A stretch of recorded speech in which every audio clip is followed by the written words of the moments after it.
Hi everyone and welcome to Rock Report. Here we host commodity experts and company CEOs to give our audience a good foundation in their research and due diligence.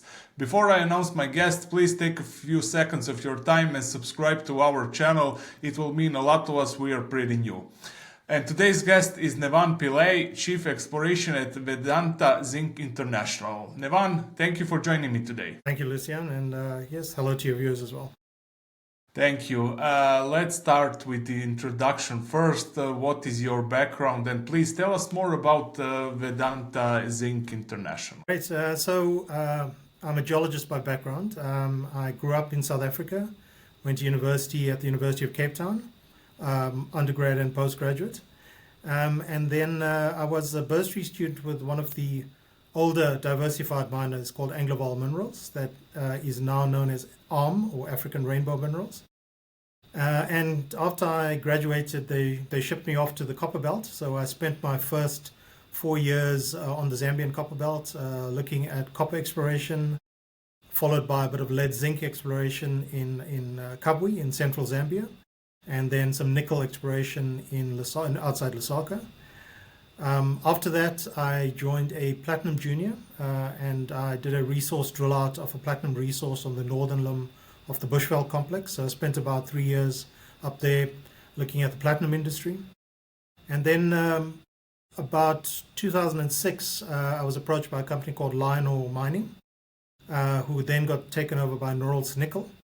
And I spent about 4 years in the nickel industry looking after brownfields and greenfields exploration in Botswana, in South Africa, and looking at opportunities in Africa all the way up to Burundi. And then in 2010, an opportunity came up with Rio Tinto, and between 2010 and 2020, we looked at everything. You know, Rio had this policy that you look at not the commodity, but something that can be a good business proposition for Rio Tinto.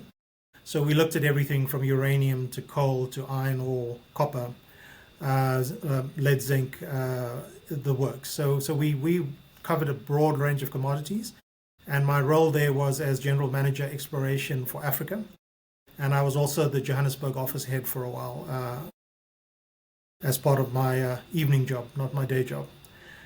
And then I parted ways with Rio in 2020, joined a consulting group called MSA, and I headed their mining studies team for about 3 years as well. And that was mainly looking at sort of providing corporate advice to clients around investments, looking at advanced studies at operations, debottlenecking, and that also covered a wide range of commodities and jurisdictions as well. And that brings me to the current role. I'm currently the head of exploration at Vedanta Zinc International. And we at Vedanta, we primarily look at base metals, so lead, zinc, copper as well, and then the byproducts as well, which are associated with them, like silver. Vedanta Zinc International sits under our parent company, which is Vedanta Resources PLC, which then has Vedanta Limited underneath it, and then VZI sits directly under that. And at VZI, we have three different entities. We've got the Scorpion assets in Namibia, Lachine in Ireland, and BMM in South Africa. And Lachine, as you probably know, is under care and maintenance at the moment. Most active areas are in South Africa in the Northern Cape, and there we have our Gamsberg open pit operation and 2 underground operations at our Black Mountain site. Yeah, that's very impressive. Please, I interrupted you. Please continue. If you had something else to say, please continue. I was just going to add that we also have a number of exploration licenses in South Africa as well as in Namibia. So we do a lot of brownfields work, but we also have our eye on the future, looking at future exploration potential and future joint ventures as well. Yeah.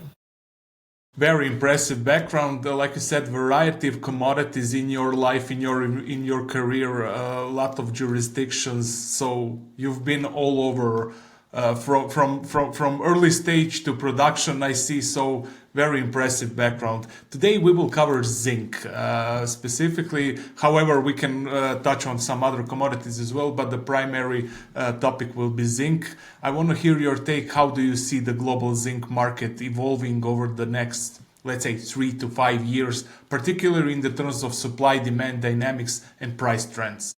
So what I've seen over the last couple of years is that the zinc market is very, very finely balanced. And the refined zinc production sort of has been in the range of 12 to 14 million tons per annum. And this means that it's quite sensitive to even minor changes in supply and demand. So the zinc price tends to fluctuate quite quickly depending on whether an operation pauses or restarts. In the short term, on the supply side, I try and keep my eye on a few sort of operations that are going to come into production in the next couple of years. And the three that have caught my eye recently have been Ivanhoe's Kipushi deposit in the DRC, South 32's Hermosa deposit in the US, and the Ozanoy deposit in Russia. So those three are sort of the ones that I think are going to influence the short to medium term. Ozanoy Kipushi are currently in production, whereas the South 32 deposit is going to come into production by FY27. So we've got a couple of deposits that are going to come in and bring maybe 300 to 400 kilotons of metal in concentrate into the market in the next couple of years. So my thinking is it's probably going to be a bit of a surplus in the next few years, which will keep the zinc price pretty static. So we're not going to see major shifts, but we are going to see sort of a static case, maybe a slight drop in zinc prices. Yeah, that is one of the factor you said. Yeah, but what are the key factors currently constraining zinc supply globally, and how might this impact long-term market stability? So in terms of supply, I don't think there's a major challenge in terms of zinc supply. I think we've got quite a few operations coming online in the coming years, and even at Vedanta, we're looking at expanding our current operations. So the big players in the zinc market, Glencore, MMG, Vedanta, we're all looking at expansions of current operations, and we've got some brownfields and exploration projects that are coming in as well. So in terms of supply, I think the zinc market is pretty okay. I don't think there's going to be a bottleneck coming in a couple of years, and I think in the longer term as well, there's a couple of interesting players coming out of Canada, in the Yukon Peninsula as well as in South America. So from a supply point of view, I don't think there's a bottleneck coming. The only constraint could be in terms of production costs. So in terms of how expensive it is to produce, in terms of as the deposits get deeper, you're having more underground operations, that could be something that could play into the constraints. But in terms of actually ore bodies and the availability of tons, I think the zinc market's okay for the coming years. Yeah, how do you see geopolitical tensions or trade policies affect the zinc market, especially in the major producing and consuming regions? So in the producing regions, so the main areas where the zinc deposits are located are Australia, China, Peru, Russia. So those are the big sort of areas where you've got zinc reserves. The production is largely coming out of China, India, Peru, Australia. So those four jurisdictions. So from a jurisdiction point of view, in terms of production, I think there's not a lot of challenge or instability at this stage. I think from a production point of view, it's okay. In terms of consumption, though, it's a slightly different story. A lot of the refined zinc is coming out of China, 49%, and the biggest users are Asia and Europe. The big three countries are China, India, and the US. So what's happening between the US and China at the moment in terms of how much of the Chinese production can be taken into the US, depending on the tariff and the trade agreements, is going to impact the market. So China is then going to have to find a different market for its galvanized steel and refined zinc because it's a big producer of it. So if it's not going to the US, it has to go somewhere else. So that major US-China discussion that's happening at the moment is definitely going to have an impact on the market. Yeah, agreed. Investors are increasingly focused on sustainability. How are the environmental regulation and ESG, environmental social governance, considerations shaping the zinc industry, in your opinion? So I think this is across the board. I think it's not just zinc. It's all different mining operations currently are re-looking at how they work and how they can work sustainably and responsibly. And so it's not a nice to have anymore, but it's front and center of the strategy of any mining company now, along with safety.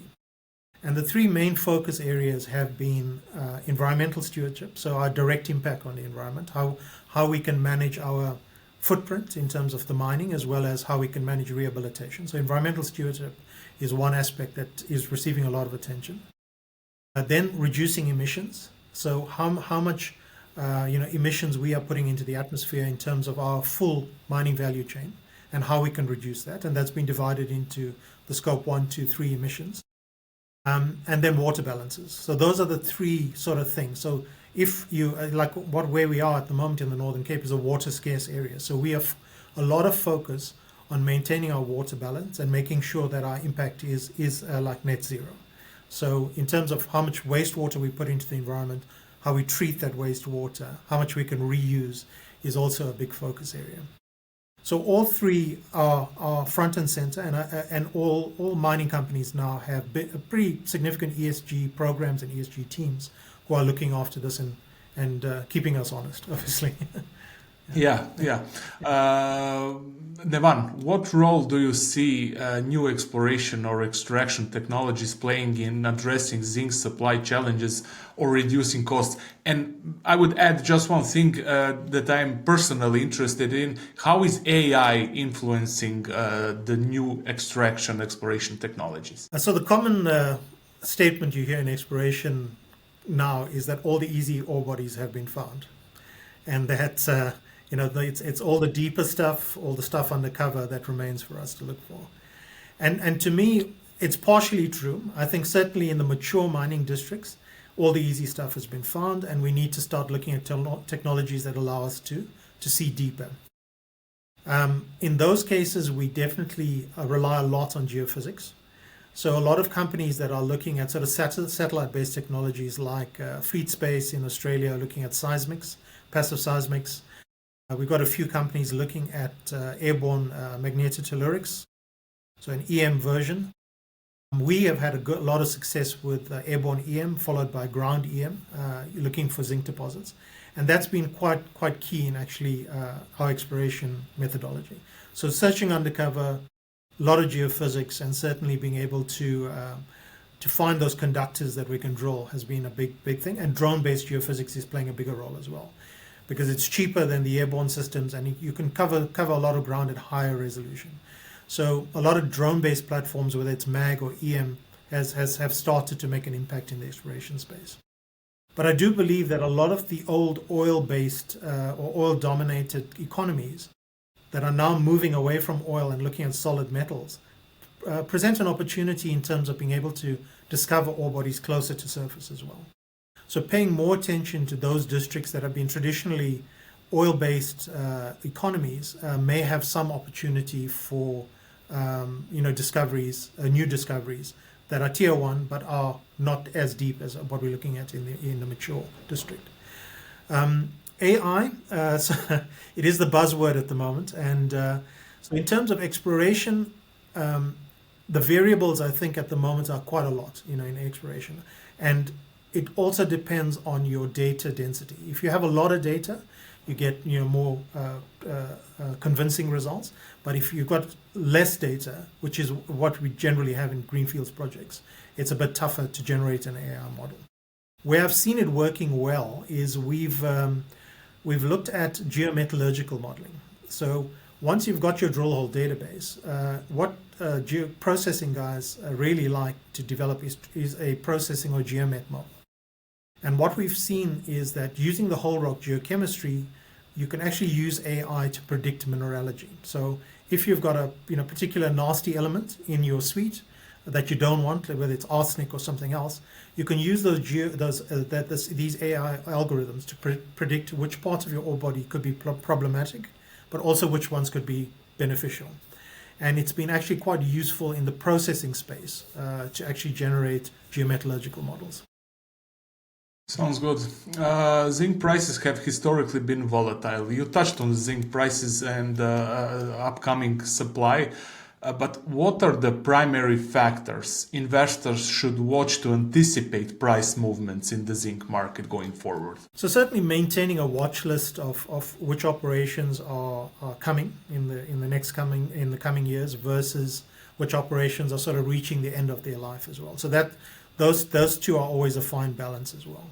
As I said, we've had a couple of operations that have gone on temporary sort of halts, like Bolliden's Tara mine in Ireland, Nyster in Hobart in Tasmania.